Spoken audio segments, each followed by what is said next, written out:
जब मनमोहन सिंह की सरकार थी तो 90% पैसा उस सड़क का मिलता था भारत सरकार से, 10% राज्य को देना पड़ता था। उस समय भाजपा की यहां शासन थी। लेकिन 2014 के बाद जब मोदी जी आ गए तब राज्य सरकार को 50% पैसा देना है, तब भी इस कोडरमा और गिरिडीह के इलाके को प्रधानमंत्री ग्राम सड़क योजना जो है वो काट दी गई। तब भी इस गिरिडीह और कोडरमा के इलाके को लेगा।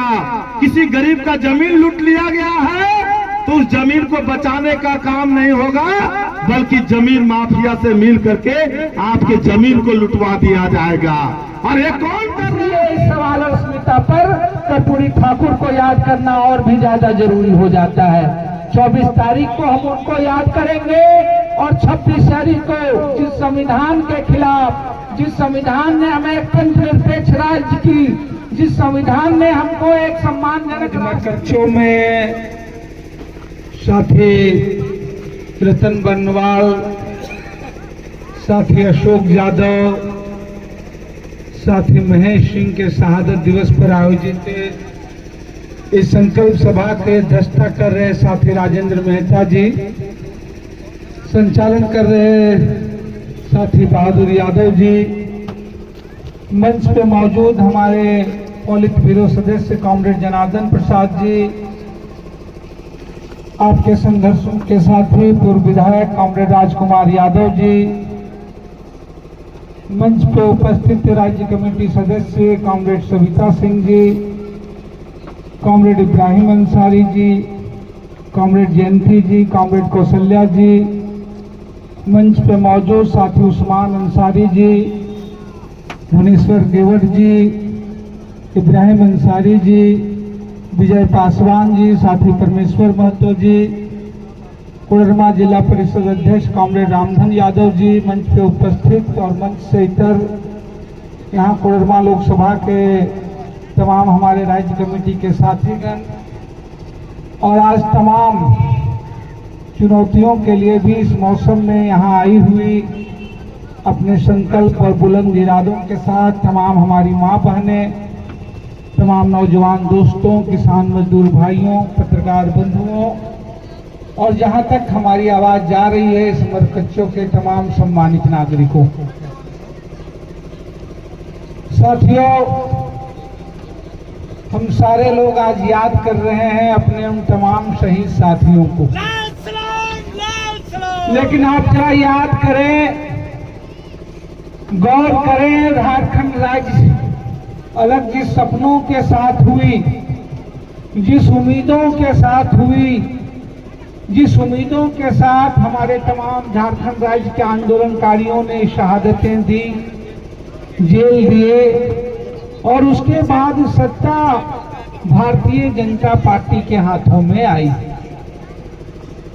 और उस सत्ता के खिलाफ जो लोग जाति के आधार पर, जो लोग धर्म के आधार पर सत्ता में आते हैं, उनके खिलाफ राज्य के नागरिकों ने उनकी निरंकुशता के खिलाफ आवाज उठाने शुरू किए। तो आपने देखा कि भाजपा के शासन में राज्य के लोगों को यही उपहार मिला था। वो चाहे डोरंडा में अल्पसंख्यकों की हत्या हो, चाहे तपकारा में आदिवासियों की हत्या हो, चाहे लेवाटांड में गोलीकांड हो, चाहे बेटों में लालधन महतो की हत्या हो जाती हो, चाहे मरकच्चों में जो है हमारे 3 साथियों की जो है वो शहादत दी जाती हो, या अंततः आप देखते हैं कि कॉमरेड महेंद्र सिंह की शहादत हो जाती है। और ये सारा काम उस भारतीय जनता पार्टी, उस बाबूलाल मरांडी, उस तमाम सत्ता और शासन के दौर में होती है जिनकी ये फेहरिस्त बाबूलाल मरांडी से शुरू होते हुए रघुबर शासन तक जाती है। वो मरकच्चो हो, सिमरी हो, बंजारी हो, वो तमाम जगहों पे वो स्थितियां हो जाती है। पारा शिक्षकों पे लाठीचार्ज होते हैं, महिलाओं को जेल भेजा जाता है, अनुबंध कर्मियों को जेल भेजा जाता है।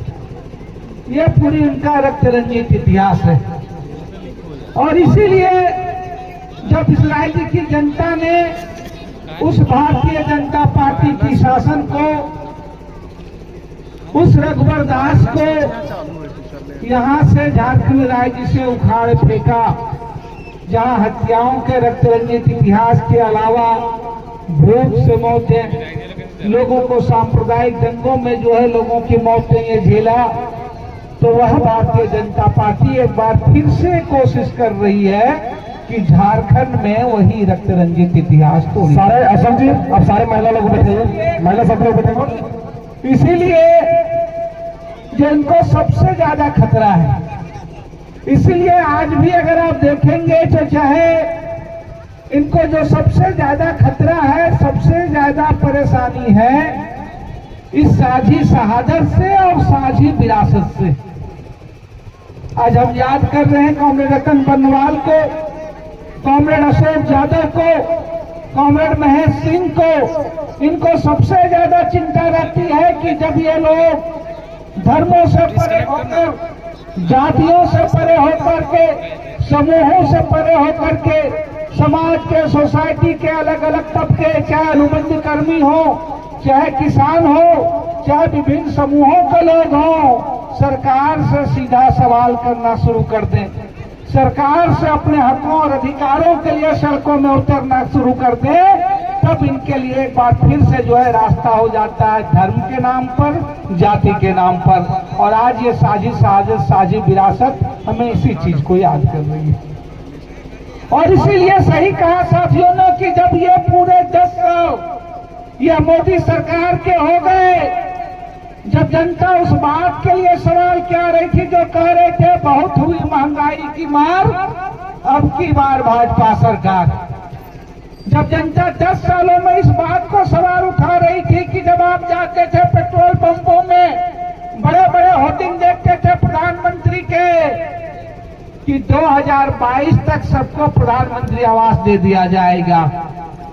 आप जब डीजल 100 रुपये भराते थे, आप जब पेट्रोल जो है 100 रुपये भराते थे, तो आपको लगता था कि शायद इसी पैसे से लोगों को आवास मिलेगा। लेकिन आज 22 के बजाय जो है वो 24 चला आया। डीजल और पेट्रोल तो बढ़ते रहे। उन पेट्रोल पंपों में जाकर देख लीजिए, मोदी जी का चेहरा उतर गया, बैनर बदल गया, झंडा बदल गया। अब मोदी जी का जो है माला पहनते हुए फोटो हर जगह दिखेगा। इस बात का उनके पास कोई जवाब नहीं है कि झारखंड में लाखों लोगों को प्रधानमंत्री आवास क्यों नहीं मिला।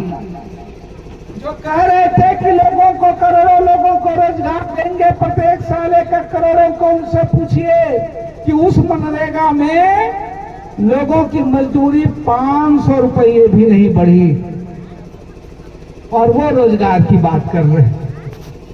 सरकारों को आपने चुना था, जो काम सरकारों को करना चाहिए वो काम तो कर रहे हैं। आज आप 22 तारीख है, कल आप 26 जनवरी को देश का गणतंत्र दिवस मनाएंगे, लेकिन जो काम जनता कर रही है, आपकी आस्था है, आपकी धार्मिक है, आप मंदिर, मस्जिद, गुरुद्वारा तमाम बनाते हैं, लेकिन सरकारों ने जिनके लिए आपने चुना था वो आपकी संपत्तियों को बेच रहे हैं। वो रेल बेच रहे हैं, वो हवाई जहाज बेच रहे हैं, वो कोयला बेच रहे हैं, लोहा बेच रहे हैं। और आप नदी के किनारे अगर बालू उठाना जाते हैं तो जो कल कह रहे थे पंचायतों को अधिकार देंगे, सत्ता का विकेंद्रीकरण करेंगे, उनको चाहे सकरी नदी से बालू उठाना हो, बराकर से उठाना हो, यहाँ मरकच्चों के नदी से जो है बालू उठाना हो, उसके लिए जो है पर्यावरण का सर्टिफिकेट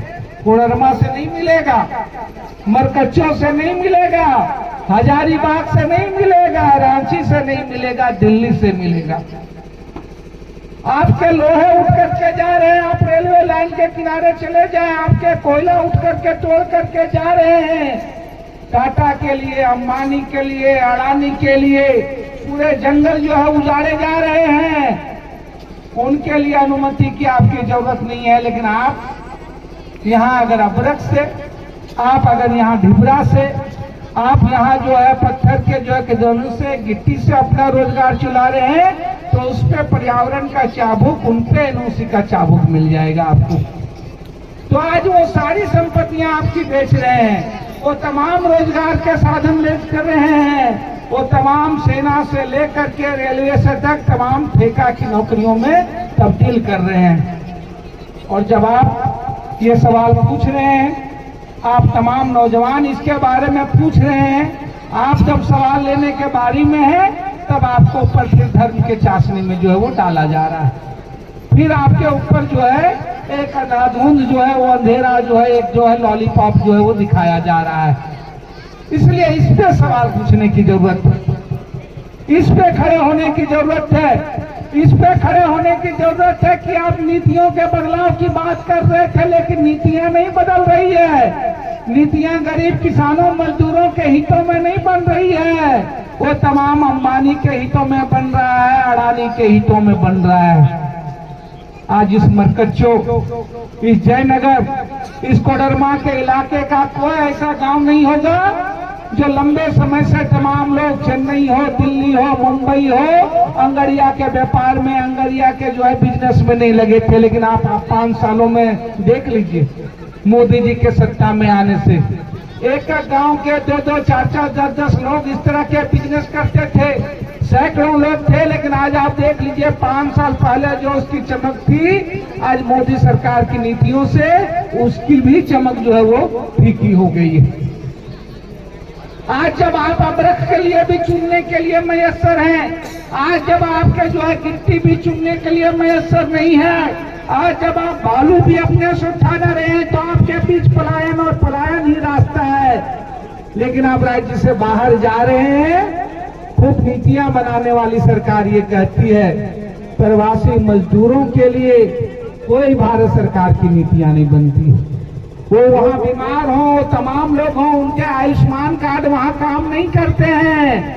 लेकिन आपने पिछले दिनों देखा, भाकपा माले का अगर एक भी प्रतिनिधि राज्य के विधानसभा में होता है तो आपने देखा राज्य सरकार से हम लोगों ने लड़ करके कहा कि अगर राज्य के मजदूर राज्य के बाहर काम करते हैं, कोई घटना हो, दुर्घटना हो, उनकी मौत हो, तो राज्य सरकार उनको मुआवजा दे। चाहे सामान्य मौत हो, चाहे बीमार हो, उनके शवों को उनके पहुंचाने की गारंटी जो है राज्य सरकार करे। राज्य से यह कानून बनता है भाकपा माले के प्रतिनिधियों के बदौलत। लेकिन आज राज्य नहीं, देश से बाहर भी मजदूर जा रहे हैं, लोग काम कर रहे हैं। मोदी जी कह रहे हैं कि हमारा सीना जो है सबसे ऊंचा है पूरे देश में, दुनिया में धाक बन रही है। लेकिन उन देशों से यहाँ के मजदूरों के पक्ष में, यहाँ कामगारों के पक्ष में कोई समझौता नहीं होता है। आज आपने इस कोडरमा लोकसभा क्षेत्र से राजकुमार जी बता रहे थे, आप देख रहे हैं जब से कोडरमा लोकसभा का हुआ है गठन, तब से सबसे ज्यादा भारतीय जनता पार्टी के प्रतिनिधि चुने गए हैं। 8-8 बार भारतीय जनता पार्टी के प्रतिनिधि चुने गए हैं। प्रवासी मजदूरों के सवालों को तो हल करने छोड़ दीजिए।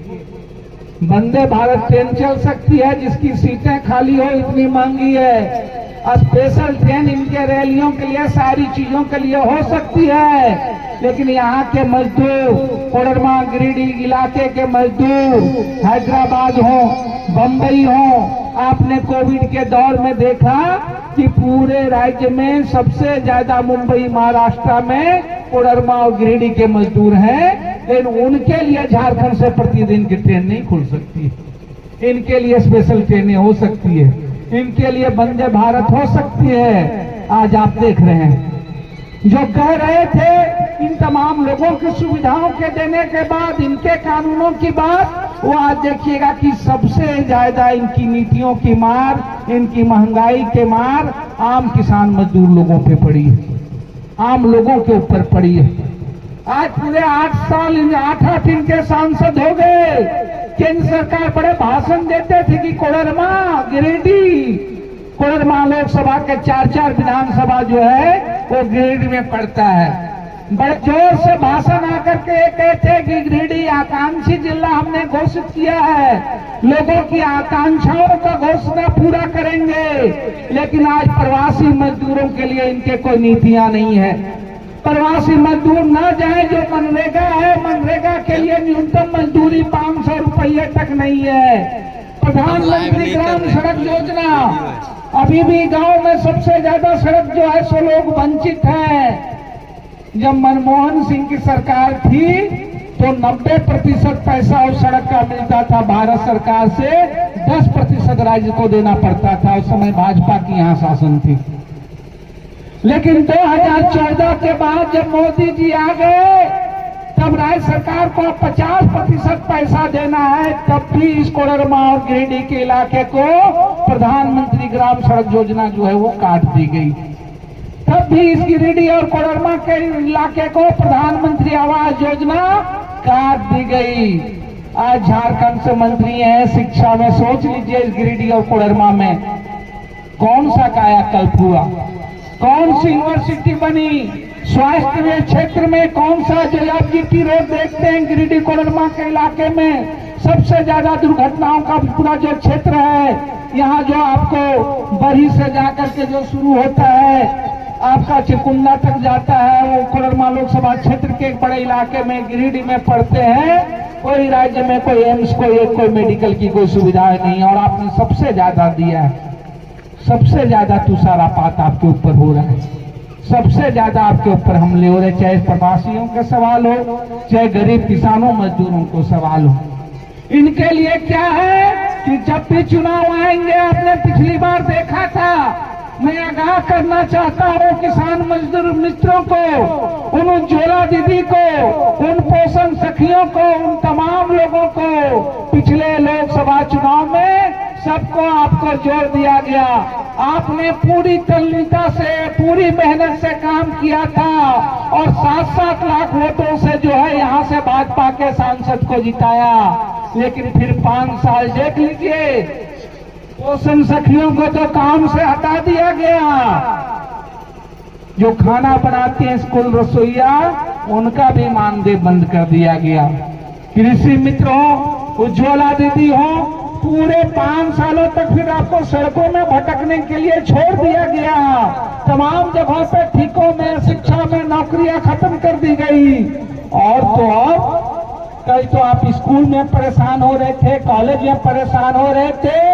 आपकी सरकार में जो आपके शिक्षा मंत्री ने पहले हाई स्कूल इंटर तक आप मैट्रिक तक प्राइवेट में पढ़ा भी लेते थे, इंटर के बाद आप सरकारी कॉलेजों में भी जाते थे। लेकिन अब सरकार ने सरकारी कॉलेजों के लिए भी नीति बना दी है भारत सरकार ने कि निजी विश्वविद्यालय खुलेंगे और निजी विश्वविद्यालय के कंपटीशन में आप उतरेंगे तब आपको मान्यता मिलेगी। अनुदान की बात तो आप भूल जाइए। ये ऐसे शिक्षा की बात कर रहे हैं, एक ऐसे स्वास्थ्य की बात कर रहे हैं, ये ऐसे कल्पना की बात कर रहे हैं।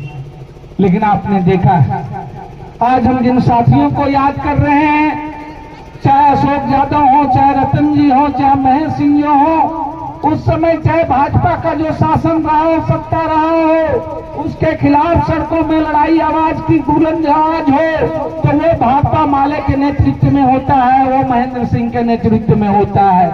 आज भी आपने देखा है कि इस राज्य विधानसभा में महेंद्र सिंह के बाद अगर राजकुमार यादव चाहे प्रतिनिधि होते हैं, चाहे भाकपा माले के विनोद सिंह को होते हैं, अगर एक भी आवाज इस राज्य की विधानसभा में होती है तो गरीब किसान मजदूरों की आवाज जो है सबसे ज्यादा मुखर रूप से उठती है। लेकिन आज इस कोडरमा लोकसभा क्षेत्र में पिछले 8 बार से भारतीय जनता पार्टी के सांसद को आपने चुना है, सबसे ज्यादा चुना है, सबसे ज्यादा वोटों से चुना है। लेकिन सबसे ज्यादा आज पूरे झारखंड में कोडरमा और गिरिडीह के साथ केंद्र के द्वारा उपेक्षा हो रही है। सबसे ज्यादा किसानों मजदूरों, सबसे ज्यादा यहाँ के सपनों पे जो है आघात किया जा रहा है। लेकिन इस कोडरमा क्षेत्र में भी वो चाहे मजदूरों का सवाल हो, अर्जुन साहब का सवाल हो, चाहे धनवार का हो, चाहे गिरिडीह का गरीब दलित मजदूरों की जब भी आवाज हो तो सबसे सशक्त आवाज, करारा जवाब सिर्फ और सिर्फ लाल झंडा के लोग ही देते हैं। सिर्फ और सिर्फ भाकपा माले के लोगों ने दिया है, वो जेल जाके दिया है, वो शहादत से देकर के दिया है। और आज भी आने वाले समय में जब जनता हिसाब मांग रही है तो इस कोडरमा लोकसभा में भाजपा का विकल्प जो है इंडिया के गठबंधन से सिर्फ और सिर्फ भाकपा माले हो सकता है, लाल झंडा हो सकता है। क्योंकि लाल झंडे ने ही तमाम लोगों को तमाम सवालों पे जो है उठाया है सड़कों में और संघर्षों में। इसलिए आइए एक बार फिर से हम तमाम लोग संकल्प लें कि इन सवालों पे आवाज करते हुए हम उठेंगे। और इसीलिए कह रहे हैं, फिर जहां से मैंने बात शुरू की थी कि इनको सबसे ज्यादा डर इस दौर में भी बाबूलाल से रघुवर दास में, कि जब लोग तमाम समूहों से तमाम जगहों से लोग आवाज उठा रहे हो, तब इनके लिए आड़ यही धर्म होता है, यही मंदिर होते हैं, यही मस्जिद होते हैं, यही जाति होते हैं। और इसीलिए इनको इस साझी शहादत और साझी विरासत से खतरा है। इसीलिए हम जिस संविधान की बात कर रहे हैं, जिस संविधान की लड़ाई लड़ते हुए अंबेडकर जो है आगे बढ़े, जिस संविधान की लड़ाई को करते हुए सपनों का जो भगत सिंह का जो सपना था तमाम लोग थे, उस संविधान को जब तार तार किया जा रहा हो, जब ये 75 सालों में देश की विरासत को निजी घरानों में बेचा जा रहा हो और जो निजी लोगों का काम हो वो सरकार कर रही हो, तब इस लोकतंत्र को बचाने की जरूरत है, उस संविधान को बचाने की जरूरत है। इसीलिए भाकपा माले ने यह निर्णय लिया है कि 16 जनवरी से लेकर के 30 तारीख तक जो है हम लोकतंत्र बचाओ संविधान बचाओ पखवाड़ा मनाएंगे, जिसकी शुरुआत 16 जनवरी को जो है बगोदर से कॉमरेड महेंद्र सिंह की शहादत दिवस पे हुई, आज मरकच्चों में है। कल हम कोडरमा गिरिडीह क्षेत्र में पूरे राज्य में नेताजी सुभाष चंद्र बोस को याद करेंगे और 24 तारीख को कर्पूरी ठाकुर को याद करेंगे। उनकी जन्म शताब्दी है, उनको इसलिए याद करने की जरूरत है कि जब जो सरकार सबसे ज्यादा झारखंड क्षेत्रीय अस्मिता को किनारे कर रही हो, जहां सबसे पहले पिछड़ों का आरक्षण की बात हुई थी, लेकिन जब इस राज्य विधानसभा में पिछड़ों का आरक्षण तमाम लोगों को आरक्षण बढ़ाने का प्रस्ताव पारित हुआ, तो भाजपा के राज्यपाल भाजपा के गृह मंत्री इसके विरोध कर रहे हैं, वो प्रस्ताव ही आगे नहीं बढ़ रहा है। इसलिए जब इस राज्य की विधानसभा ने यह प्रस्ताव पारित किया कि राज्य के जो है लोगों स्थानीय लोग हैं उनको जो है खतियान के आधार पर जो स्थानीयता होनी चाहिए, उसका वो विरोध कर रहे हैं। इसलिए कि जब इस राज्य के विधानसभा में पारित हुआ कि 75% लोगों को स्थानीय लोगों को रोजगार हो, तब ये भाजपा की सरकार को आपसे वोट लेने आएंगे, तब ये मोदी जी की सरकार, तब ये कोडरमा के जो 8 बार से आपने सांसद चुना है, उन लोगों की सरकार ने है ये फैसला किया कि हमारा जो बीसीसीएल है, हमारा जो सीसीएल है, हमारा जो रेलवे है, बोकारो है, हटिया है, कोडरमा है, केटीपीएस है, इसमें हम 75% लागू नहीं होने देंगे, इसमें हम स्थानीय लोगों को गारंटी नहीं देंगे। इसलिए इस सवाल और अस्मिता पर कर्पूरी ठाकुर को याद करना और भी ज्यादा जरूरी हो जाता है। 24 तारीख को हम उनको याद करेंगे और 26 तारीख को जिस संविधान के खिलाफ, जिस संविधान ने हमें एक पंचनिरपेक्ष राज्य की, जिस संविधान ने हमको एक सम्मानजनक राष्ट्र की, जिस संविधान ने हमें अपने अधिकारों की आवाज बुलंद की है, उस संविधान को जब तार तार किया जा रहा हो, तब हम उस 26 तारीख को हर जगहों पर प्रस्तावना का पाठ करेंगे और उस संविधान को याद करेंगे। और जब फिर लोकसभा के चुनाव से पूरी कोशिश हो रही है कि लोगों की इस विरोध की आवाज को, लोगों के इन सवालों को धर्म और जाति के नाम पर तमाम सांप्रदायिक तनाव बढ़ा करके खत्म कर दिया जाए, तो उन गांधी को याद करेंगे जिन्होंने मरते दम तक इसकी रक्षा की और अंततः आजाद भारत के वो पहले शहीद हुए हैं जिन्होंने पंथ निरपेक्षता के लिए, धर्म निरपेक्षता के लिए जो है अपनी जान कुर्बान की। उस 30 तारीख को हम तमाम अनुमंडल मुख्यालयों में गिरिडीह कोडरमा समेत पूरे राज्य के एक दिन का हम उपवास रखेंगे, इस उम्मीद के साथ, इसी विश्वास के साथ इनकलाब जिंदाबाद। और अब हम आमंत्रित करते हैं हमारे पोलित ब्यूरो सदस्य कॉमरेड जनार्दन प्रसाद जी को। कॉमरेड जनार्दन प्रसाद जी नमन करते हुए, आद करते हुए तीनों को बहुत बहुत लाल सलाम क्रांतिकारी अभिनंदन करते हैं। इस कार्यक्रम की अध्यक्षता कर रहे साथी राजेंद्र मेहता जी, संचालन कर रहे बहादुर यादव जी और मंच पर उपस्थित हमारे लोकप्रिय विधायक कॉमरेड विनोद सिंह जी, हमारे पोलिट ब्यूरो साथी जनार्दन प्रसाद जी और हमारे कोडरमा जिला के चेयरमैन और इंडिया राजद गठबंधन से साथी रामधन यादव जी जो राजद के जिला अध्यक्ष भी हैं, साथी भुवनेश्वर केवट जी और हमारे तमाम राज्य कमेटी और जिला कमेटी के साथियों और पत्रकार मित्रों, साथियों, हम लोग आज जो सो इसी 22 जनवरी 2003 को हमारे अशोक यादव और महेश सिंह और साथी रतन बनवाल मारे गए थे। जिन उद्देश्य के लिए वो साथी शहीद हुए, आज भी वो काम अधूरा है और उन्हीं सपनों को पूरा करने के लिए हम प्रत्येक वर्ष यहां पर एक संकल्प लेते हैं। लेकिन 2024 का जो संकल्प है वो सिर्फ एक शहादत का संकल्प नहीं है। इस बार देश के अंदर में जो 10 साल से जो मोदी राज्य में भारतीय जनता पार्टी के शासन में जो पूरी तरह से किसान, मजदूर, नौजवान, महिलाएं जो तबाही झेल रही है, चाहे वो बहुत महंगाई का सवाल हो, चाहे वो बेरोजगारी का सवाल हो, चाहे आपने देखा कि इस देश के अंदर में एक साल तक लगातार हमारे देश के किसान लड़ते लड़ते 703 किसान शहीद हो गए, जो मोदी जी ने 3 कृषि काला कानून को लाया था। और आज आपको समझना होगा कि 3 कृषि काला कानून जब तक हमारे देश के लाखों किसानों ने लड़ करके वापस नहीं करवाया, तब तक इस देश के किसानों ने उस दिल्ली को नहीं छोड़ने का काम किया और मोदी सरकार को डर करके एक काला कानून वापस लेना पड़ा।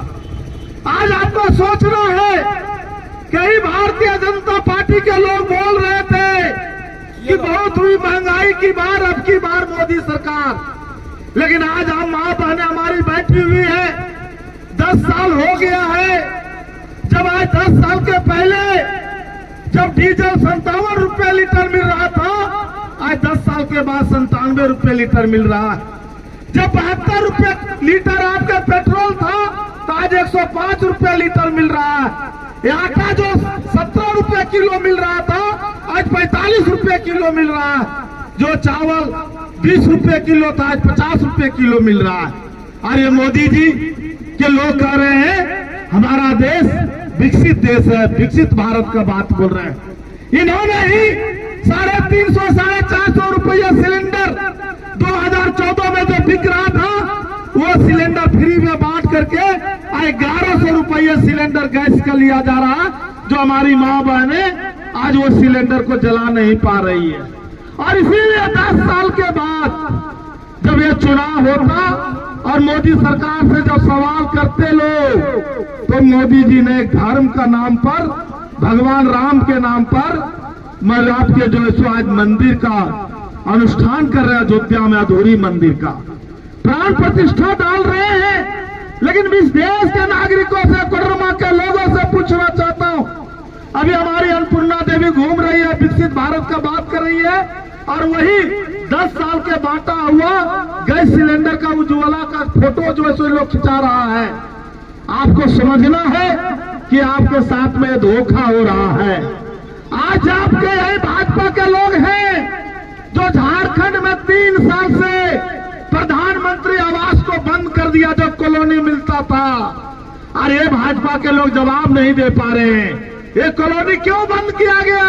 अरे भाजपा ही लोग कह रहे हैं पूरे झारखंड में पूरा आपका इंदिरा आवास पूरा हो गया है, हर गरीब का कच्चा मकान पक्का मकान हो गया है। हमको इस सवाल पर चुनाव लड़ना है। यही कोडरमा की धरती पर नरेंद्र मोदी ने आपके जमुआ की धरती पर तिलैया के ब्लॉक मैदान में बोला था कि ढिबरा को, मैका को हम चमकाएंगे, हम इसके लिए कानून बनाएंगे। कोई भी गरीब अभी कोडरमा में ढिबरा चुनेगा, मैका चुनेगा, बेचेगा, उसको कोई पुलिस नहीं पकड़ेगा। लेकिन आज कोडरमा में क्या हो रहा है, सिर्फ पुलिस पकड़ ही नहीं रही है ढिबरा के गाड़ियों को, बल्कि अर्जुन साह नियर एक छोटे से व्यापारी जो सभी का रहने वाला था, उसको पुलिस डोमचाट के द्वारा हत्या करके और उसका जला करके लाश को जंगल में फेंक दिया था।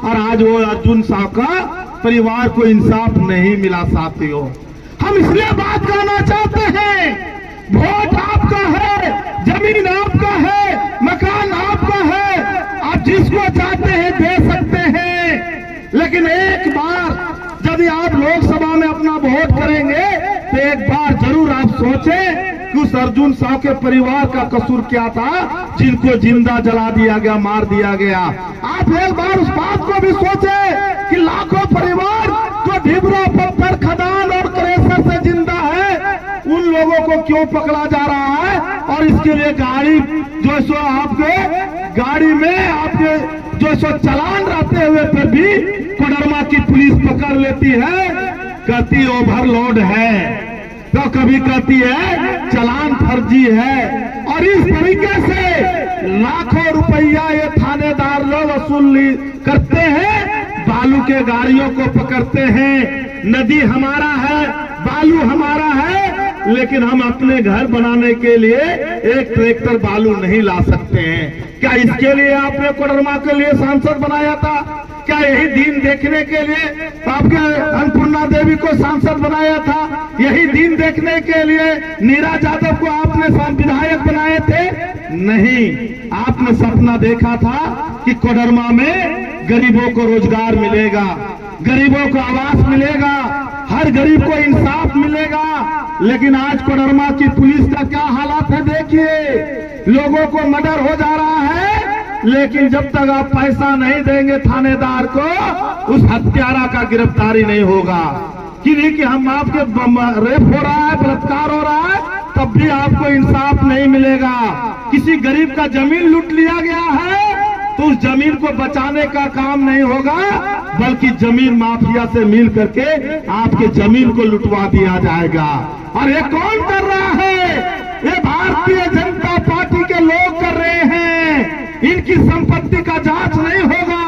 इस देश में सिर्फ संपत्ति है तो विपक्ष के लोगों के पास है, लेकिन भाजपा के लोग भिखारी हैं, इसलिए इसके घर पर ईडी और सीबीआई का छापा नहीं होता है। इसलिए आपको मैं कहने के लिए आया हूं, जब पूरे देश 22 जनवरी के रामनवमी में रंगा हुआ है, तो आज आपको इसी 22 जनवरी को संकल्प लेना है कि कोडरमा का दशा और दिशा क्या होगा। क्या इस बार कोडरमा बदलाव के लिए करवट लेगा? क्या वही लूट और दमन का राज चलेगा? क्या इसी धरती पर उसी मैदान के लोगों को जो संसद में कोई आवाज नहीं उठाती है, डीआरडीए के बैठक में आवाज नहीं उठाती है, अनुश्रवण समिति में नहीं आपको आवाज उठाती है, एक एसपी और एक डीसी को एक शब्द बोल गाड़ी को पकड़ लिया। मैडम क्या कहती है मंत्री होकर केंद्र का कि हमारा डीसी और एसपी सुनता नहीं है। जब आपका दरोगा डीसी एसपी नहीं सुनता है तो ऐसे सांसद को रहने का क्या हक है और ऐसे लोगों को चुनने का क्या हक है, ये आप पर हम छोड़ते हैं। और इसीलिए 5 साल तक आप लोगों ने झेल लिए कोडरमा की जनता ने। अब ये 5 साल हम लोग झेलने के मूड में नहीं है। इस बार गांव गांव में जाइए और कहिए कि रोजी रोटी और रोजगार चाहिए, और नहीं तो भाजपा को सरकार को जाना चाहिए। ये नारा हमारा होना चाहिए। आज भाजपा के लोग सिर्फ किसको टारगेट किए? एक समुदाय को, अल्पसंख्यकों को, आदिवासियों को, दलितों को। क्यों? क्या इस देश के अल्पसंख्यक इस देश के नहीं है? क्या वो 1932 के खतियान का नहीं है? लेकिन उसको रोजी रोटी महंगाई पर नहीं बात करके उनको जो है सो सिर्फ हिंदू मुस्लिम करके देश को तोड़ने का, नफरत पैदा करके जो राजनीतिक चल रही है, इसके खिलाफ में हम लोगों को संकल्प लेना है। और आपको एक बात और कह देना चाहते हैं, हम लोगों ने 2019 में भी कहा था कि दल बदलुओं से सावधान रहिए। उस समय भी मैंने कहा था कि बाबूलाल मरांडी भाजपा का बी टीम है, ये आरएसएस का बी टीम है, एक पुनः जो है सो भाजपा में जाएगा। लेकिन हमारे दलित अकलियत पिछड़ों ने विश्वास नहीं किया और उस बाबूलाल मरांडी को वोट दे करके अपना वोट को बर्बाद किया और धनबाद विधानसभा में भी उसको जिता के बर्बाद किया। आज वो दल बदलू भाजपा के गोद में खेल रहा है। जिन्होंने कहा था कि मैं भाजपा में में किसी कीमत पर नहीं जाएंगे। हम कुतुब मीनार से कूद के पास जाएंगे, लेकिन भाजपा में नहीं जाएंगे। हरिद्वार में जो सो पूजा करेंगे, फतेहबाग में हल चलाएंगे, लेकिन वो दल बदलू, वो गद्दार भाजपा के गोद में खेल रहा है। और वही काम आपके सामाजिक न्याय की लड़ाई लड़ने वाली अन्नपूर्णा देवी, जिस लालू यादव ने जब रमेश यादव मर गए, जिनके परिवार को एमएलए बनाया, मंत्री बनाया, और जो सो आपके फर्श से लेकर के अर्श पर आसमान पहुंचाया, और उस लालू यादव को ये नहीं हुई। वो क्या बोल रही थी कि लालू यादव कैसा लालू, कौन लालू, कैसा राजद, कौन राजद, जिस राजद ने इसको नेता बनाया, जिस लालू ने इसको नेता बनाया, जिसने इसको पैदा किया, जब उसको भूल सकती है तो आप जनता को क्या उन्हें भूल सकती है। ये बात आपको इस चुनाव में पूछना है, जिन्होंने सामाजिक न्याय, धर्मनिरपेक्षता को बेचने का काम किया है। और इसीलिए तमाम शक्तियों को इस बार एकजुट है, और कोडरमा की धरती पर कोई ताकत है वो भारतीय जनता पार्टी को हरा सकता है, वो भाजपा माले हैं, जो जमीन से लेकर के, सड़क से लेकर के भाजपा के नीतियों के खिलाफ, विचारों के खिलाफ, फांसीवाद के खिलाफ, सामंतवाद के खिलाफ, सांप्रदायिक फांसीवाद के खिलाफ लड़ते रहा है।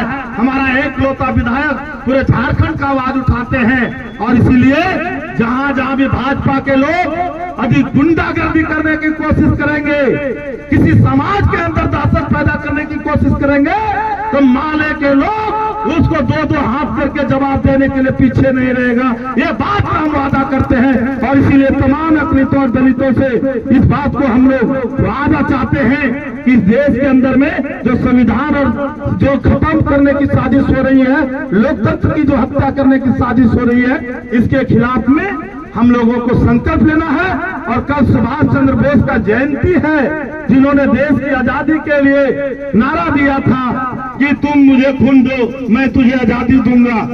आज उनके भी आदर्शों पर चलना है। और 24 तारीख को सामाजिक न्याय पिछड़ों के नेता आपके कर्पूरी ठाकुर का जयंती है, और 30 जनवरी को महात्मा गांधी का शहादत दिवस है।